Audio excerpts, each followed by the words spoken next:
Pada video ini, saya memberi judul dengan tanda tanya. Memang sesungguhnya maksud saya demikian, yaitu bertanya. Karena saya tidak tahu kapan peristiwa ini terjadi. Peristiwa di mana Agustan menduduki Alkitab. Dan pada scene yang kedua terdengar suara kentut. Luar biasa, hanya dalam tempo singkat perutnya bisa mengumpulkan angin dan keluar berupa kentut. Sepertinya ada permasalahan yang akut di perutnya. Sialnya, hanya dia sendiri di dalam ruangan ketika mengambil videonya. Jadi, terpaksa hanya dia yang menikmati bau kentutnya. Sudah pasti bau banget, karena di ruangan tertutup. Mudah-mudahan video saya ini masih sempat ditontonnya. Video penghinaan pada umat Kristen seperti ini sangat banyak sebenarnya beredar, apalagi di geng yang murtad dari Kristen. Peredaran video seperti ini bagaikan tumbuhnya jamur di musim hujan. Sangat subur. Jangan-jangan yang menyiraminya adalah politikus busuk dan dipupuk dengan pembiaran oleh aparat yang berwenang. Jadi, memang bebas dan merdeka. Di banyak video saya sangat sering menghimbau agar para penceramah yang teduh banyak muncul untuk memberikan pencerahan bagaimana beragama sebenarnya. Hal ini amat sangat diperlukan agar tidak terjadi salah pengertian mengenai agama. Memang ada beberapa penceramah yang memberi penjelasan di khotbahnya dengan cara menyejukkan umat. Tetapi perbandingannya terlalu sedikit bila dilihat dengan banyaknya perusak. Saya tidak tahu kesibukan para penceramah itu seperti apa. Seharusnya di zaman internet seperti ini segalanya bisa serba cepat, sehingga tidak terjadi kebingungan pada umat. Tipe ceramah yang seperti apa yang benar untuk diikuti? Tentunya pasti ada perbedaan, karena ada tipe yang sejuk, yang mengarah pada kemanunggalan dengan Tuhan. Ada yang tipe humoris dan modern. Ada yang kuat wawasan kebangsaan. Dan juga ada tipe radikal dan menyumpahi orang lain. Apalagi yang tidak seiman, waduh, selesai sudah. Sudah mereka anggap bukan makhluk ciptaan Tuhan. Tipe yang terakhir ini, saya tidak percaya mereka itu penceramah agama. Karena mata saya melihat justru mereka malah merusak agama. Tetapi aneh, kok dibiarkan? Marilah jangan terlalu sibuk. Malu kita sama Tuhan. Sebenarnya, secara sederhana, yang bersikap garang dan sangat destruktif itu hanya muncul dari dua varian. Yang pertama, dari kalangan pemuja orang yang mengaku etnis pewaris sorga. Yang kedua, dari kalangan yang mengklaim dirinya etnis pewaris sorga. Permainan agama memang sangat seksi untuk terus dipakai. Tetapi, percayalah, pada suatu waktu akan sampai pada satu titik kulminasi. Titik itulah yang harus dipikirkan para pengasong agama ini. Indonesia memang sangat kompleks. Tetapi, justru disitulah kekaguman saya pada founding fathers kita. Mereka sangat jauh berpikir ke depan dengan membuat pagar NKRI. Kalau yang berkaitan dengan kehidupan biasa, tidak ada problem. karena itu adalah kehidupan keseharian. Kalau ada rongrongan dari negara luar, bangsa kita juga sudah memperlihatkan catatan sejarah bahwa kita tidak bisa dianggap remeh. Yang berbahaya adalah yang berkaitan dengan suku, ras, atau etnis. Kalau sampai di sini, sudah lain ceritanya. Apalagi yang berkaitan dengan Tuhan. Menyinggung hal ini di masyarakat yang sejak dahulu kala sudah mengenal Tuhan, rasanya orang-orang tersebut sakit jiwa. Seperti saya sebut tadi, ada dua kelompok yang tampak garang ketika berceramah. Kalau kelompok yang pertama, saya tidak tertarik membahasnya. Karena apa sebenarnya yang menarik dan yang mau dibahas dari orang yang sudah meninggalkan jati diri bangsanya sendiri, orang yang tidak mengenal dirinya sendiri? Yang menarik untuk dibahas adalah kelompok kedua, yaitu etnis yang mengklaim mereka adalah pewaris sorga. Tingkah pola kelompok ini jujur membuat muak. Keberadaan etnis minoritas yang merasa pewaris sorga ini dengan seenak perutnya mempermainkan agama yang lain, dan juga etnis yang lain yang sebenarnya turut berjuang mendirikan NKRI ini. Sungguh tidak tahu diri. Saya merenungkan sifat yang sama persis dengan capres antitesa. Tidak punya rasa malu sedikit pun. Apakah memang faktor DNA-nya memang seperti itu? Kok bisa ada manusia seperti ini? Ya, kelompok kedua ini memang benar-benar tidak tahu diri, yang sebenarnya sangat minoritas, tetapi sangat kurang ajar.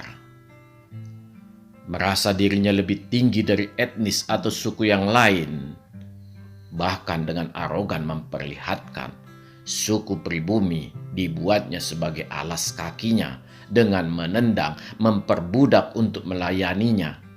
Sombong betul. Yang paling tidak bisa diterima, hal itu dilakukan anak kemarin sore, sekalipun menyandang gelar agama dan menyombongkan etnisnya. Padahal secara fisik saja sudah seperti seorang jangkis atau pecandu. Saya suka terenyuh. Mengapa mereka mau direndahkan sedemikian rupa? Harkat dirinya hancur dan dipertontonkan ke seluruh dunia. Yang lebih menyakitkan, ditonton anak-anaknya. Jujur, saya sangat miris. Mendekati puncak piramid keluarga, tiap etnis pemilik kunci sorga ini, mereka membentuk eksklusivitas yang hanya mau bercampur dengan mereka sendiri. Identitas yang murni ini juga mereka pertahankan dengan cara hanya bergaul di kalangan mereka sendiri. Inilah yang membuat mereka sangat mengumbar sifat arogannya. Secara sadar menyinggung suku, ras, atau etnis yang lain, yang sebagian besar sudah plural. Ya, sekarang ini kita tidak sulit menemukan di sebuah keluarga besar memiliki keanekaragaman. Salah satunya dikarenakan terjadinya perkawinan silang. Sebagai contoh, orang Batak, Jawa, Sunda, Dayak, Minang, dan lain-lain menikah dengan suku yang lain dan juga berbeda agama. Jadi, menyinggung hal yang berbau sara di sebuah keluarga sudah merupakan hal yang tabu. Tetapi, bukan hal yang sulit menghindari pembicaraan tentang agama, karena mereka semua sibuk dengan urusan masing-masing. Inilah yang membuat negara-negara maju tidak pernah membicarakan hal tersebut. Konsep berpikir yang pluralis ini membuat mereka menuju ke sifat universal. Itulah sebenarnya sifat Tuhan.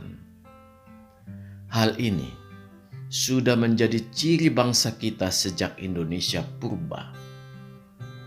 Dan ini bisa kita lihat di situs-situs bersejarah yang memperlihatkan seluruh agama dan penganut kepercayaan tetap berjalan dengan baik pada zaman itu, sekalipun ada agama yang mayoritas.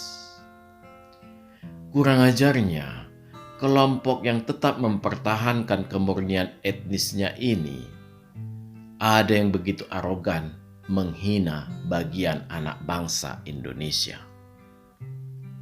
Bila ini terjadi di zaman Soeharto, mereka sudah dipaksa untuk asimilasi, sebagaimana dulu dialami saudara-saudaraku yang Tionghoa. Memang zaman sudah berganti. Pemaksaan zaman Soeharto tidak bisa diterapkan lagi. Kita harus mengikuti zaman global dengan tidak meninggalkan identitas bangsa kita yang plural. Disitulah kekuatan kita. Oleh karena itu, otak para etnis yang mengklaim sebagai pewaris sorga ini harus dibenahi dari kesungsangannya. Kalau kita melihat Ustadz Agustan, sama sekali bukan bagian dari kedua kelompok itu. Minimal, kalau benar, bila ditinjau dari latar belakangnya yang katanya seorang pendeta. Jadi, dia di awalnya bukan pengagum etnis ini. Tetapi, dia memang sedang dalam sebuah proses mengganti Tuhannya. Etnis Agustan ini malah justru cenderung merupakan sasaran bulian kedua kelompok di atas. Dua hal yang sangat menarik untuk dipelajari berdasarkan latar belakangnya, yaitu dari double minority yang ingin dirubahnya menjadi tunggal, serta akar pahit masa lalunya di kependetaannya. Kedua latar belakang yang dicoba dirubahnya, dan saya katakan dia gagal total. Ini sangat gampang kita lihat dari cara dia memperlakukan Alkitab seperti itu. Sudahlah sangat pasti itu bukan produk ajaran sebuah agama. Inilah perbedaan yang paling mendasar, yang membedakan kedua kelompok di atas dengan penceramah-penceramah yang berpijak pada akar budaya bumi Nusantara. Ya, di NKRI ini kita sudah kawin campur dan sangat pluralis. Tetapi dengan seenak perutnya diobok-obok oleh kalangan etnis pewaris sorga. Banyak rumah tangga sampai memuncak ke anak bangsa menjadi bergesekan semakin panas. Dan mereka semakin arogan dengan sabdanya, dengan menginjak harkat dan harga diri anak bangsa. Di mata saya, Agustan sudah gagal dalam prosesnya mencari Tuhan. Karena semakin akrab seseorang dengan Tuhan, maka sifat yang semakin menonjol adalah sifat universal. Kembali saya ulangi, karena seperti itulah sifat Tuhan. Dia harusnya semakin mengasihi ciptaan Tuhan dari alam sekitar sampai kepada sesama. Berangkat dari titik ini, saya bisa membayangkan kekecewaan yang diperolehnya selama dia menjadi pendeta. Ini semua terjadi karena memang tidak mudah menjadi pengemban misi Tuhan di dunia ini, dari agama apapun. Yang paling utama adalah menghilangkan keangkuhan diri, mau menjadi pelayan bagi sesama, menjadi rendah hati. Menghilangkan keangkuhan diri itulah segalanya. Tetapi menjadi awal mulai bisa bekerja dengan Tuhan untuk mengikuti Tuhan dan memperoleh perkenanan Tuhan. Bila kita berharap sesuatu dari semua yang kita lakukan untuk Tuhan, maka percayalah, yang kita peroleh adalah menumpuknya akar pahit. Akar pahit ini pasti muncul di setiap jenjang atau pangkat apapun, terlebih di bidang agama, di mana orang tersebut menuntut dihormati, yang ujung-ujungnya adalah harta duniawi. Tetapi bila hati selalu bersih, maka akar pahit tidak akan pernah ada. Akar pahit ini akan menimbulkan pemberontakan kepada Tuhan. Dan pada saat itu terjadi, murka Tuhan sudah berada di atas batok kepala kita. Marilah kita merenungkan, apakah hati kita sudah bersih? Bila belum, mulailah dari nol dalam mengenal Tuhan. Dan ini tidak mengenal batas usia. Kenalilah Tuhan berawal dari hatimu. Pandanglah sesama manusia dengan kacamata hati yang bersih. Tersenyumlah pada sesama, dan percayalah, Tuhan juga turut tersenyum. Jangan pernah arogan mengganti Tuhan dengan cara berganti agama. Karena Tuhan hanya tersenyum melihat tingkah kita dan berkata, "Jangan cari aku kemana-mana, karena aku ada di mana-mana." Yang kuminta hanya hati yang berubah menjadi bersih. Salam, majulah Indonesia.